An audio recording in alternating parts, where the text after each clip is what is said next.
It couldn't happen it couldn't happen. It's a great place to be, and the transition's been easy because I know a lot of people here. I did the Bill Walsh Minority Coaching Program, got my start here, and helped kick off my training career, with when Coach Harbaugh's first year. I was a lot younger, he was a lot younger. But so everybody here, even guys on the staff, there are guys here that I train. Eric, Mr. Bishotti, I've known a lot of these people for a long, long, long time. So if there was a perfect place for me to come and start, really kick off my first year again, it was the Baltimore Ravens. When you were playing, did you know even then that you felt like you would have something to offer as a coach, as a trainer? When did that enter your mind as kind of the next step for you?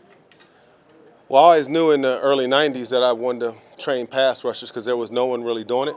And as far as that, because there was a void there, and I just had a love of pass rush from, back in 1978, I think when Jack Youngblood, or it was 79 when he broke his leg, watching him, and then watching LT being the first person Mike, going through being from the South, we like college players. Growing up loving Derek Thomas, Wilbur Marshall, guys that were in the SEC.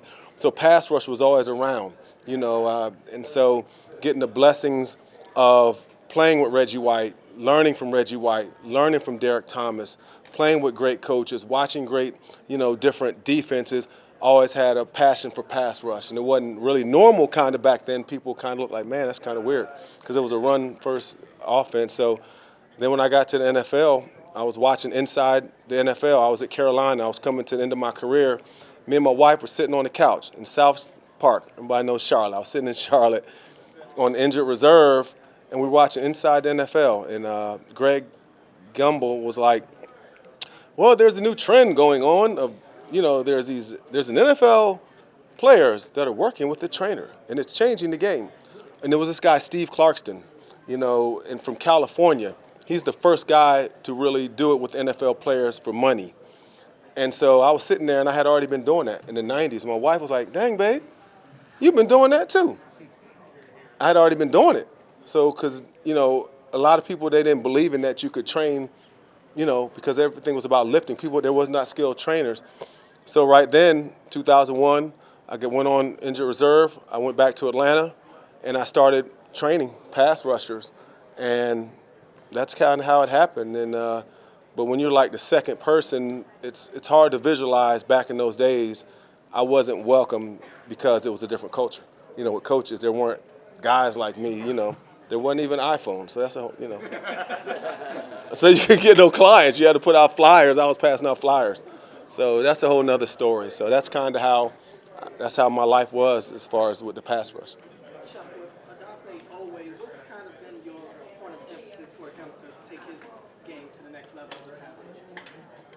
Well, the first thing you want to do is teach them to understand that if you use moves, you'll have success. The best players in the NFL who use moves have success. The all-time greats who get sacks and are productive use moves. If I think of Suggs, I think of a long arm with power, right? If I think of Von Miller, all you guys can say he does a what? Spin, right? Reggie White does a what? Exactly, right? Lawrence Taylor did power. Dwight Freeney did what? I'm schooling y'all, right? But, so now, after this year, when you see Odafe, you're going to know his signature pass rush move. So when you think Max Crosby, he's a spinner. But the beauty of this whole thing is this, every one of those guys were taught. So we're teaching them to do high-performance moves, but most importantly, how to fix them when flaws come about, and that's where I come in at. But it's not just Odafe. It's, it's Ojabo, it's Jeremiah Moon, it's Tavius Robinson. All these guys are working for a common cause, and ultimately to be the best team defense we can be, but the big prize is trying to win a Super Bowl. And pass rush, for us to get there, that's going to have to be a big part of it, and we're all going to have to develop moves. What do you see so far from David Ojabo and just his explosiveness? He's everything I thought he was when he was at Michigan. He's quick. He's confident. He's twitchy. He has a high pass rush IQ. And he has mastered a lot of different moves, and they're learning how to do it. but it's like all time. We're constantly talking every second, every minute, on text, on threads, all of us, communicating about it. And he has the pass rusher's mindset.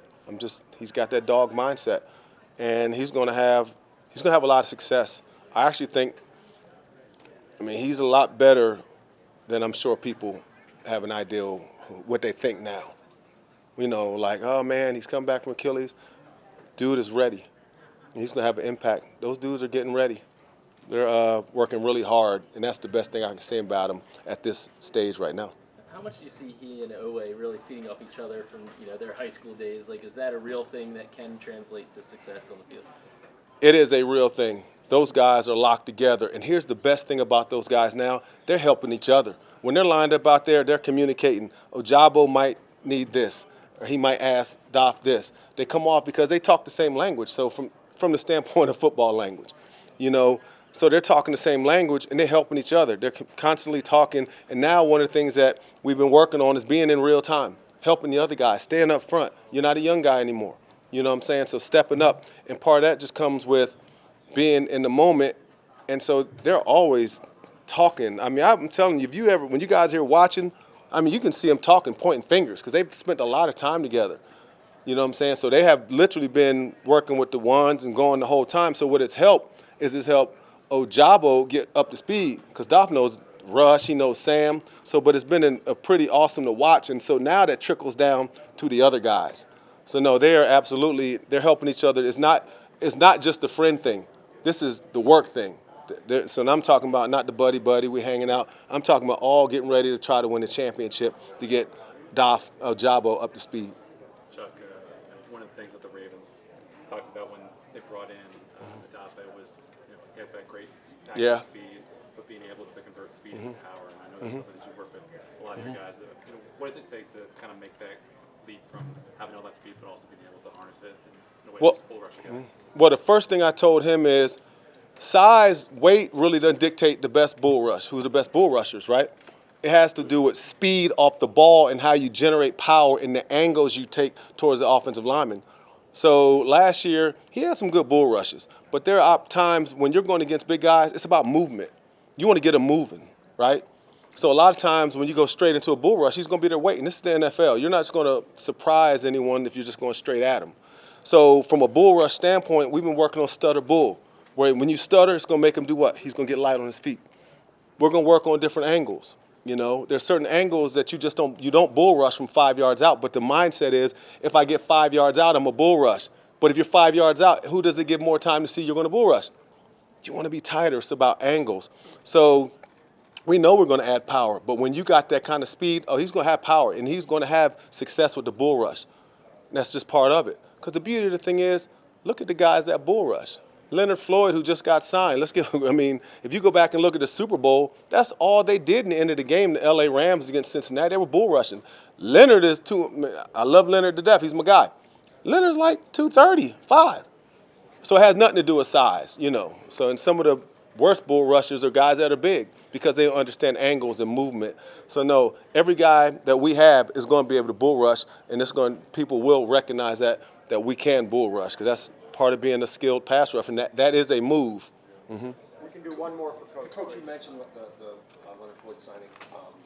There's still some guys on the street. There's been a lineage here with Chase Campbell, Justin Houston, of having a guy who's kind of done it all, seen it all. That's not really in the mix right now. Is that something that you and the personnel department talk about? Nah, man, it ain't got nothing to do with me. Come on, I'm just learning how to use the Excel's computer. So, nah, and I didn't mention Leonard had anything to do with anything. I want to make sure we clear that up. No, I'm just mentioning Leonard because you guys watched the Super Bowl against a team that we competed against in the Rams. And I was just talking about strictly that a smaller guy can bull rush. But as far as that, that's Eric and those guys. And the guys are working hard, and my role is just to coach and continue to grow and learn from Coach Weaver and all these great coaches that are in here. And so I can't be worrying about Eric's job. I need to worry about, like I said, learn and keep working on that PowerPoint and all those other things that I'm doing now.